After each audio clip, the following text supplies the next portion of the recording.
कवठे महांकाळ तालुक्यातील अग्रन धुळगाव या गावात मी आलो होतो. संध्याकाळी 6:30 पावणे 7ला आलो आणि मला आश्चर्याचा धक्का बसला.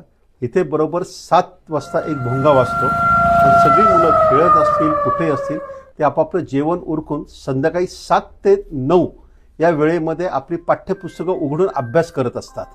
आणि त्याचबरोबर जी 8वी 9वी 10वी आणि वरच्या वर्गातली जी मुलं आहेत, ही सगळी मुलं ही साधारणतः सकाळी पहाटे 5 ते 7 या वेळेतसुद्धा अभ्यास करतात. त्यामुळे संध्याकाळी 7 ते 9 असा एक भोंगा वाजवला जातो आणि पुन्हा पहाटे 5 आणि सकाळी 7 वाजता तो भोंगा वाजवून ही सगळी मुलं अभ्यास करतात. आज अनेक जणांच्या घरात मी अचानकपणे गेलो. मलाही याची खात्री करायची होती. त्यांच्या आईवडिलांशी बोललो, आजी आजोबांशी बरोबर बोललो आणि सर्वांनी मला हेच सांगितलं की आमच्या मुलांचं शिक्षण फार महत्त्वाचं आहे. टी व्ही, मोबाईल हे अत्यंत अनावश्यक अशा गोष्टी आहेत की ज्याच्यात पाहून फायदा काही होत नाही.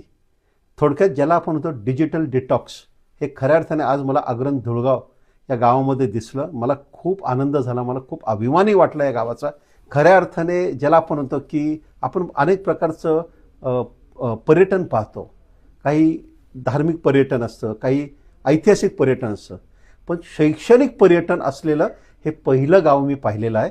त्यासाठी खऱ्या अर्थाने मी आपल्या सर्वांना आवाहन करतो की सांगली जिल्ह्यातील कवठे महांकाळ तालुक्यातील अग्रन धुळगाव या गावाला येऊन आपणही अचानकपणे भेट द्यावी आणि याची सत्यता पाहावी. पुन्हा एकदा या सर्व ग्रामस्थांचं, सर्व शिक्षकांचं, सर्व आजी माजी सैनिकांचं मी आभार मानतो.